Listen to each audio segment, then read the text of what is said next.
Student, आप सभी का ज्ञानोदय ऑनलाइन क्लास में हार्दिक अभिनंदन है, हार्दिक स्वागत है। अपनी पिछली ऑनलाइन क्लास में हम पढ़ रहे थे मैकेनिज्म ऑफ ह्यूमन हार्ट, मानव के हृदय की कार्य प्रणाली। और मानव के हृदय की कार्य प्रणाली को हमने दो भागों में बांटा था। पहला भाग था इसका हार्ट बीट, हृदय स्पंदन। दूसरा था अपना कार्डियक साइकिल, हृदय चक्कर। हार्ट बीट में हमने क्या पढ़ा था? SAN, अंतर्प्रवसंधी, AVN, हिज बंडल, पुरकीजे तंतु। इनकी सहायता से लगातार अपने आलिंद और जो नीले हैं उनमें सिस्टोल और डायस्टोल की मैकेनिज्म कंप्लीट होती है। इस कारण हम SA नोड को या हम कह सकते हैं कोटर आलिंद पर्व संधि को गति निर्धारक या पेस मेकर कहते हैं। और फिर मैंने आपको बताया था कार्डियक साइकिल में क्या होता है कि कार्डियक साइकिल की परिभाषा भी मैंने आपको बताई थी कि एक स्पंदन के प्रारंभ होने से लेकर अगले स्पंदन के प्रारंभ होने तक हृदय के विभिन्न भागों में होने वाले परिवर्तनों को सम्मिलित रूप से क्या कहा जाता है? हृदय चक्कर कहा जाता है। और हृदय चक्कर को कितने चरणों में बांटा था? 4 चरणों में। सर्वप्रथम था आलिंदों में अनुशीतलन, जो 0.7 सेकंड तक रहता है। और विरामा अवस्था में क्या होता है कि 75% रुधिर किस में आ जाता है? इनएक्टिव पाथवे के माध्यम से नीलियों में आ जाता है। उसके बाद में नीलियों में क्या, आलिंदों में क्या होता है? संकुचन होगा। तो दूसरा चरण था अपना आलिंदों में संकुचन। 3 नंबर हम बात कर रहे थे, आलिंदों में संकुचन के समाप्त होते ही नीलियों में संकुचन होता है। और नीलियों में संकुचन के समाप्त होते ही नीलियों में अनुशीतलन की मैकेनिज्म कंप्लीट होती है। उसके बाद में हम बात कर रहे थे हार्ट बीट साउंड की बात कर रहे थे, हृदय स्पंदन ध्वनियों की बात कर रहे थे। तो मैंने आपको बताया था कि जैसे ही अर्धचंद्राकार कपाट के खुलने व द्विवल्ली व अर्धचंद्राकार कपाट के बंद होने, द्विवल्ली व त्रिवल्ली कपाट के बंद होने से विभिन्न प्रकार के साउंड उत्पन्न होते हैं। और वो ध्वनियाँ प्राथमिक व द्वितीय ध्वनियाँ कहलाती हैं, जिन्हें साउंड फर्स्ट या साउंड सेकंड कह सकते हैं। वो ध्वनियाँ क्या हैं? लब और डप की ध्वनि है। तो हमारा जो हार्ट है वो लब व डप का साउंड उत्पन्न करते हुए शरीर के प्रत्येक भाग में रुधिर को पंप करने का काम करता है। फिर हम अपने टॉपिक को आगे बढ़ाते हैं। आज की इस ऑनलाइन क्लास में हम स्टडी करते हैं दोहरा रक्त परिसंचरण तंत्र, डबल ब्लड सर्कुलेटरी सिस्टम। क्या चीज़ है डबल ब्लड सर्कुलेटरी सिस्टम? तो देखो अच्छे से इस वीडियो को। मैंने आपको बताया था कि फुफ्फुस धमनी को छोड़कर प्रत्येक धमनियाँ क्या काम करती हैं? शरीर के प्रत्येक भाग में शुद्ध रुधिर का परिवहन करने का काम करती हैं। ठीक उसी प्रकार से फुफ्फुस शिरा को छोड़कर जितनी भी शिराएं हैं शरीर के प्रत्येक भाग से अशुद्ध रुधिर को कहाँ तक लाने का काम करती हैं? हृदय तक लाने का काम करती है। तो इस डबल ब्लड सर्कुलेटरी सिस्टम को 2 भागों में बांटा गया है। पहला है दैहिक परिपथ, दैहिक परिपथ। नंबर 2 है फुफ्फुसीय परिपथ। तो नंबर 1 तो हो गया अपना दैहिक परिपथ और 2 नंबर पर है अपना फुफ्फुसीय परिपथ। क्या है दैहिक परिपथ, क्या है फुफ्फुसीय परिपथ? इसको एक आरेखीय निरूपण के माध्यम से समझते हैं। ध्यान से देखना, हमने इंटरनल स्ट्रक्चर में पढ़ा था कि हमारा हार्ट 4 चैम्बर्ड होता है। तो देखो हम एक बॉक्स बनाते हैं, इस बॉक्स में लिखते हैं लंग्स, यानी ये फेफड़ों को दर्शाता हुआ आरेखीय निरूपण है। अब बात करें left Oracle, left ventricle, right Oracle, right ventricle, बायां आलिंद, बायां नीले, दायां आलिंद, दायां नीले। अब देखो क्या होता है कि फेफड़ों से फुफ्फुस से शिरा निकलती है जो किस में आकर के खुल जाती है? बायां आलिंद में खुलती है। फिर बाएं नीले से महाधमनी और महाधमनी की शाखाएं निकलती हैं जो शरीर के विभिन्न भागों तक जाती हैं। तो एक और बॉक्स बनाते हैं जिसमें हम लिख देते हैं टिश्यूज़। और फिर टिश्यू से निकलने वाली जो शिराएं हैं, 2 अग्र शिरा, एक पश्च शिरा, जो शरीर के विभिन्न भागों से अशुद्ध रुधिर को कहाँ तक लाने का काम करती है? दाएं आलिंद तक लाने का काम करती है। आरेखीय निरूपण को बहुत ही अच्छे से समझने का प्रयास करना। फिर इसके बाद में दाएं नीले से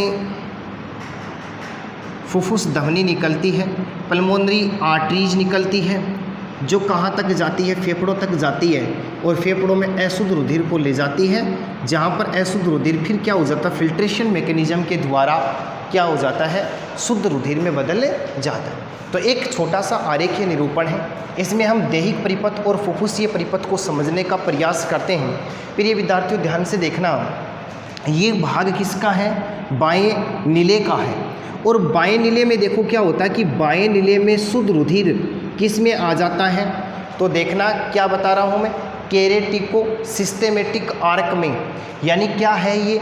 तो ये महाधमनी में अर्धचंद्राकार कपाट की सहायता से बड़ी महाधमनी में रक्त आ जाता है। कैसा रखता है? ये प्योर ब्लड है, यानी O2 युक्त रुधिर है, O2 युक्त रुधिर है।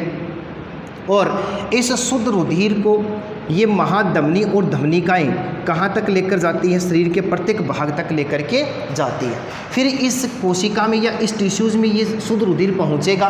पहुँचने के बाद में विभिन्न प्रकार की मेटाबॉलिज्म क्रियाएं होती हैं, मेटाबॉलिज्म मैकेनिज्म कंप्लीट होती हैं। और कौन सी गैस बन जाती है? CO2 गैस बन जाती है। ये CO2 गैस जैसे रुधिर में मिलती है, रुधिर कैसा बन जाता है? विऑक्सीजनित बन जाता है, डीऑक्सीजनेटेड बन जाता है, अशुद्ध बन जाता है। अब इस अशुद्ध रुधिर को शरीर के विभिन्न प्रकार के ऊतकों से कौन लेकर के आती है? यानी महाशिराएं। और वो महाशिराएं कौन है? निम्न महाशिरा, अग्र महाशिरा। निम्न महाशिरा को पश्चिम महाशिरा कहते हैं और अग्र महाशिरा को ऊर्ध्व महाशिरा कहते हैं। और जिनकी संख्या कितनी होती है? 3, जिसमें 2 तो अग्र महाशिराएं पाई जाती हैं, 1 पश्चिम महाशिराएं पाई जाती हैं। ये 2 अग्र महाशिरा और 1 पश्चिम महाशिरा क्या काम करती है? ध्यान देना, ये शरीर के विभिन्न भागों से अशुद्ध रुधिर को लाती हैं और कहाँ छोड़ती हैं? दाएं आलिंद में छोड़ने का काम करती हैं। तो इस प्रकार का जो पथ है वो क्या कहलाता है? दैहिक परिपथ कहलाता है।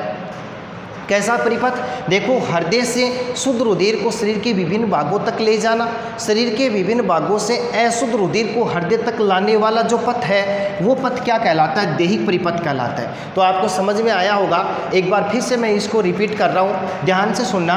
ये बायां नीले हैं और बाएं नीले से शुद्ध रुधिर यानी कौन सी डक्ट लेकर के आती है? महाधमनी।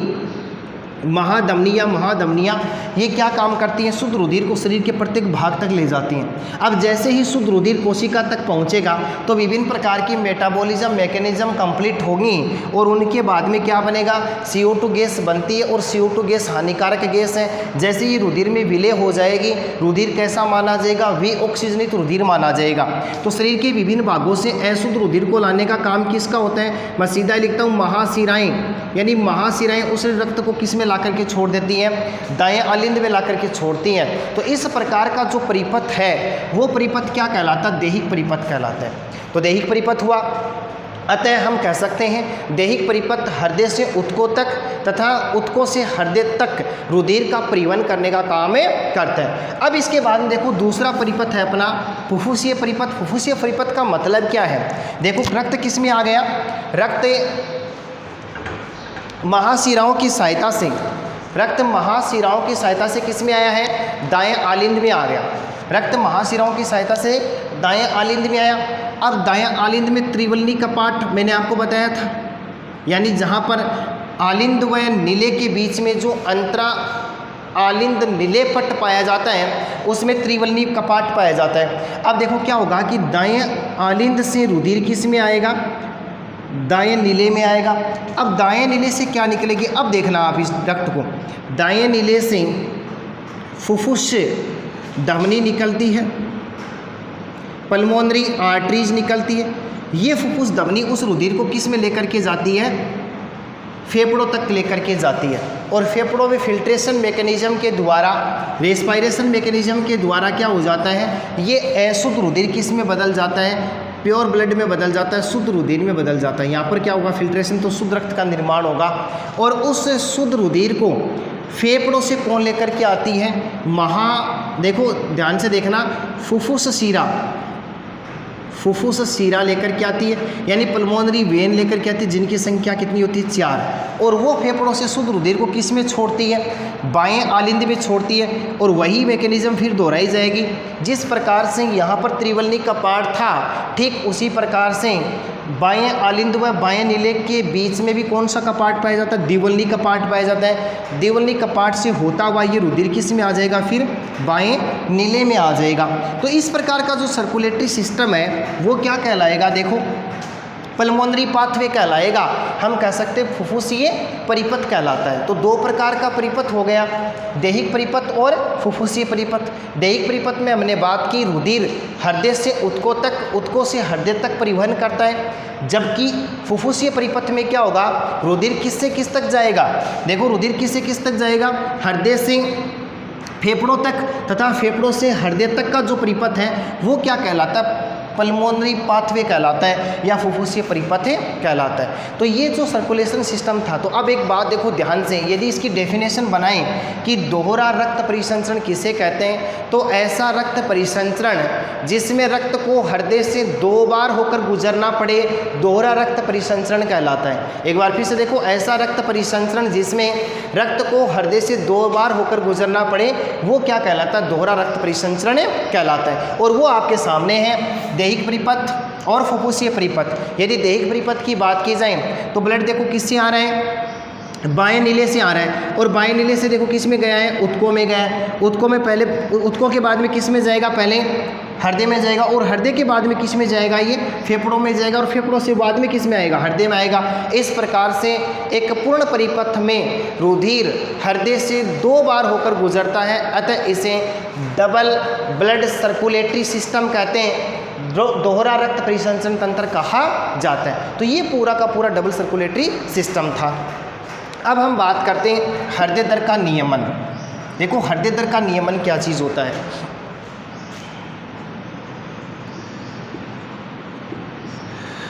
हृदय दर का नियमन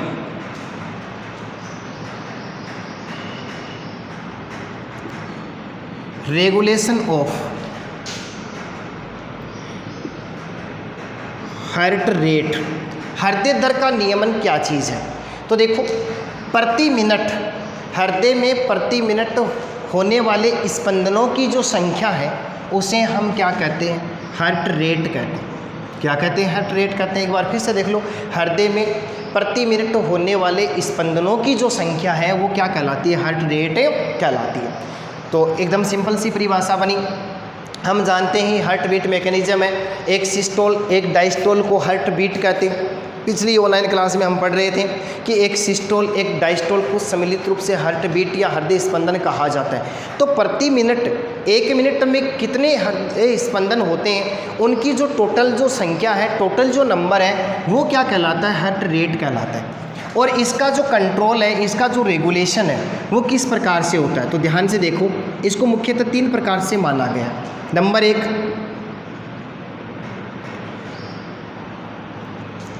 नर्वस कंट्रोल यानी तंत्रिकीय नियंत्रण। ध्यान से देखना, तंत्रिकीय नियंत्रण।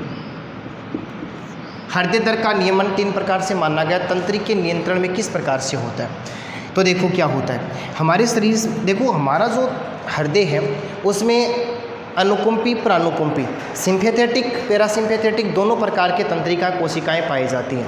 और वो तंत्रिका कोशिकाएं कहाँ से निकलती हैं, किस प्रकार से होती हैं, तो वो मेडुला ऑब्लांगेटा से निकल करके हृदय में प्रवेश करती है। ध्यान से देखो, एक बार फिर से बता रहा हूँ मैं आपको, क्या है टॉपिक अपना, नर्वस कंट्रोल यानी तंत्रिकीय नियंत्रण किस प्रकार से हृदय दर का नियमन करता है। तो इसमें पहला पॉइंट क्या है कि हमारे हृदय में अनुकुंपी और प्रानुकुंपी सिंपैथेटिक पैरासिम्पैथेटिक दोनों प्रकार के तंत्रिका कोशिकाएं पाई जाती हैं। और वो तंत्रिका कोशिकाएं मेडुला ऑब्लांगेटा से निकल के हृदय में प्रवेश करती है या हृदय तक आती हैं।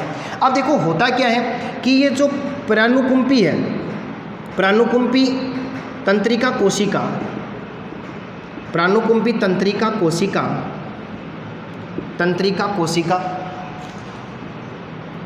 हृदय नियंत्रक केंद्र से निकलकर, हृदय नियंत्रक केंद्र से निकल करके, ध्यान से देखना, केंद्र से निकल करके SAN में प्रवेश करती है, SAN में प्रवेश करती है।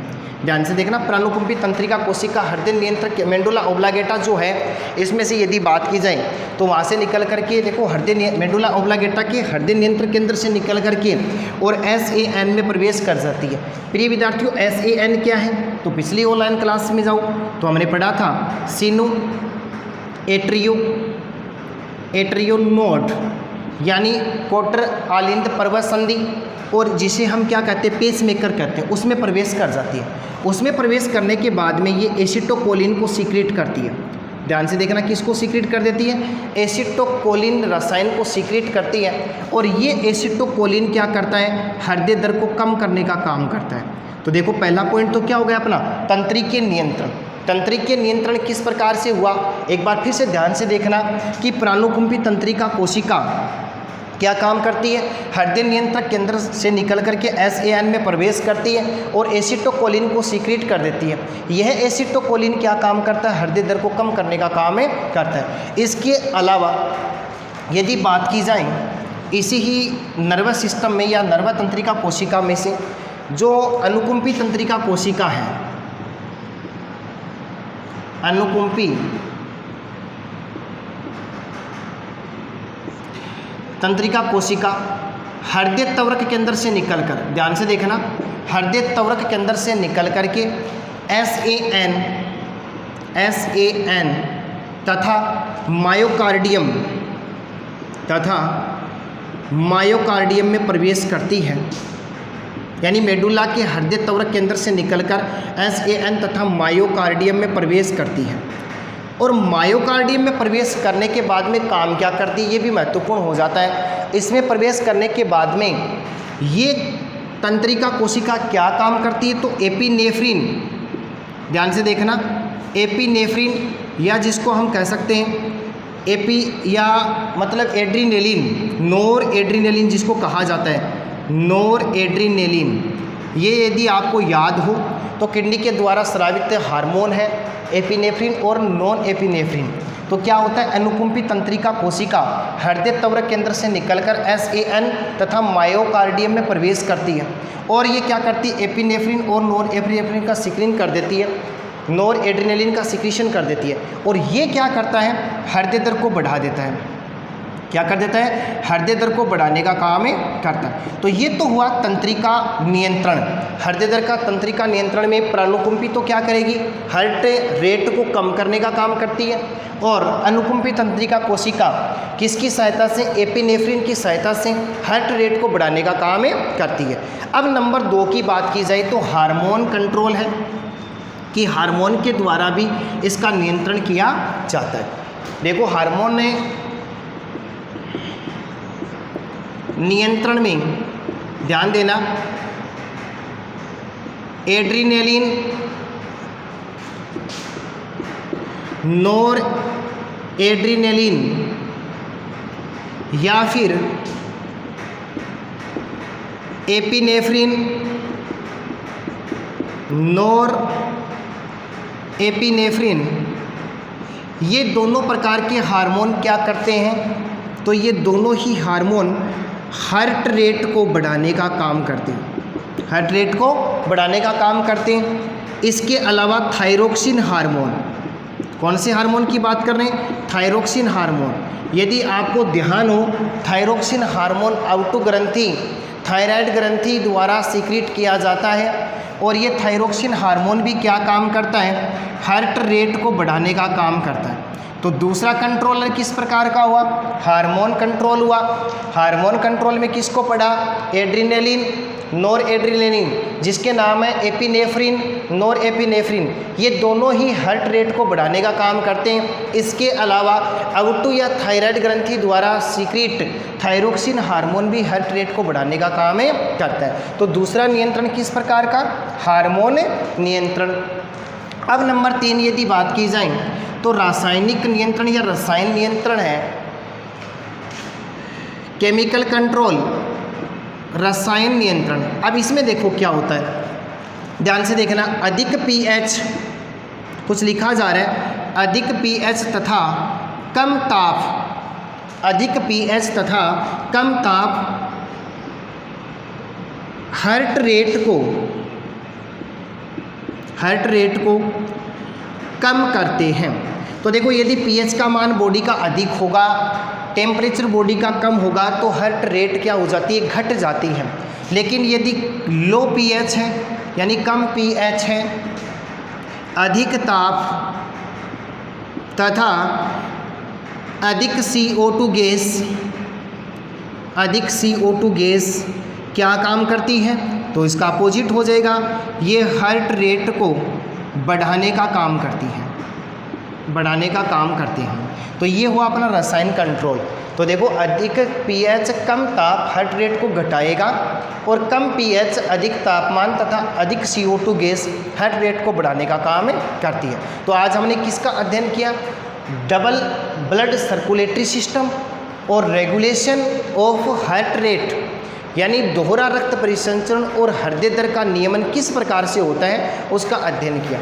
कल की ऑनलाइन क्लास में हम लिम्फेटिक सिस्टम को पढ़ेंगे, लसिका तंत्र को पढ़ेंगे और लसिका तथा रुधिर में क्या डिफरेंस होता है उसका अध्ययन करेंगे। धन्यवाद।